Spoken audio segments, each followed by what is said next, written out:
Hello and welcome to the Sailing My Magic channel.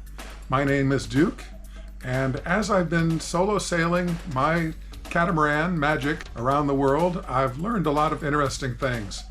One of those things is that if you look at a real sailor's, an old-time sailor's tattoos, it'll give you an idea of where they've been and what they've been doing, their accomplishments as sailors.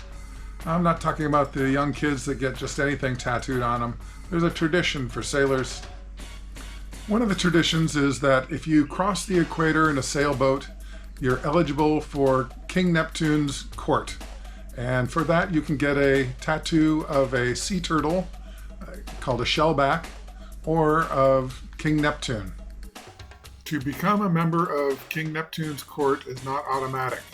There is a ceremony to go through that involves rum or whiskey and usually some skinny dipping. Another tradition are swallows. Swallows are birds that live on the shore but fly out over the ocean so they can lead sailors back to land. A tradition holds that for every 5,000 miles you sail, you can have a tattoo of one swallow. So count those and multiply by 5 and you've got a good idea how far somebody's been sailing. The tattoo of a single anchor usually indicates the person has sailed the Atlantic. Now, if you see 2 anchors on the web of a person's hand, that means they're a bosun. In the old days, the captain of a ship was not necessarily a good sailor. They were like nobility. The officers didn't get involved in the actual handling of it.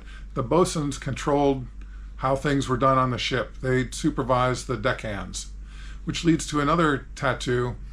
The deckhands would get ropes tattooed around their wrists. Basically, the deckhand is tied to the ship, and this carries over to modern times also. A rated deckhand's paperwork goes in with the cargo manifest for the ship. He does not go to the customs and immigration separately. Please like and subscribe if you haven't already. It's free and it really helps. One of the most dangerous places in the world to sail was going around the Horn of Africa.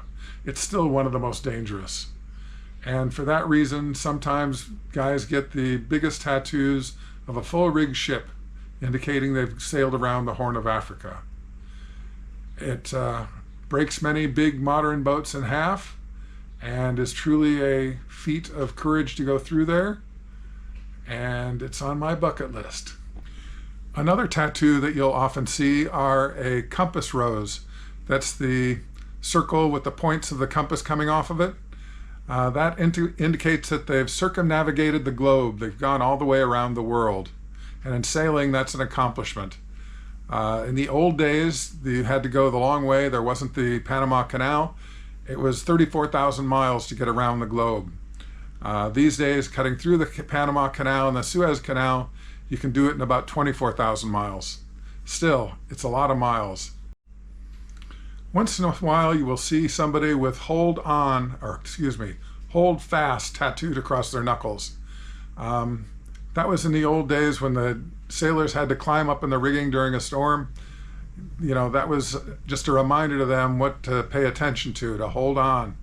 If you remember in that last video I did regarding Russell, there was also a painting of a young lady, and she had hold fast tattooed to her arm. Very often the bar girls would get tattoos from their sailor lovers, their 3-week husbands. And sailors tend to be a superstitious lot. One of the things that some of the old-time sailors would get is a tattoo of a pig and a rooster on their feet. In the old days, when pigs and roosters were live on the boat, they were kept in wooden crates, and if the boat went down, the crate would float and the pigs and roosters are what would survive.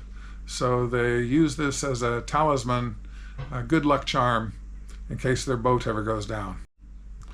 A few tattoos are more location specific.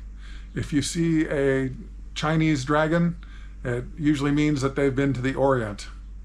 Also, if you see a tattoo of a hula girl, it means that they were stationed in Hawaii. And what they call a nautical star is really a symbol for the sailors to always know that they had a way to find their way home. A golden dragon meant that the wearer had crossed the international date line. When you cross the international date line, it jumps ahead a day, but the hours start falling away and going backwards. This was discovered during Magellan's trip, and they had to add the international date line as a result. A well-recognized tattoo that you don't see very often are crossed cannons. Cross cannons are only for people who actually served in the Navy. A harpoon tattoo meant the person was a member of a whaling or fishing fleet. Since whaling is now illegal in most countries, this tattoo isn't seen very often anymore. A palm tree is worn by Royal Navy sailors who served in the Mediterranean, especially in World War II. Beyond the Royal Navy, this tattoo was also used by some of the Americans based in Hawaii. The giant and majestic manta ray is a symbol of strength and calm wisdom through many of the Polynesian cultures, therefore adopted by sailors. A shark tattoo stands for the perseverance and obstacles that you've overcome. Hammerhead sharks are special. First of all, they're more intelligent than most sharks. Second of all, the front of their nose across that broad hammer is all electrical sensor arrays. As a matter of fact, when you dive down in the bottom of the Great Blue Hole off the coast of Belize, there are hammerhead sharks swimming around in circles there. Sometimes you can see some tattoos combined, like this one of a compass rose and an anchor at the same time. They sailed across the Atlantic and circumnavigated the globe both. As for me, I'm eligible for many of these tattoos.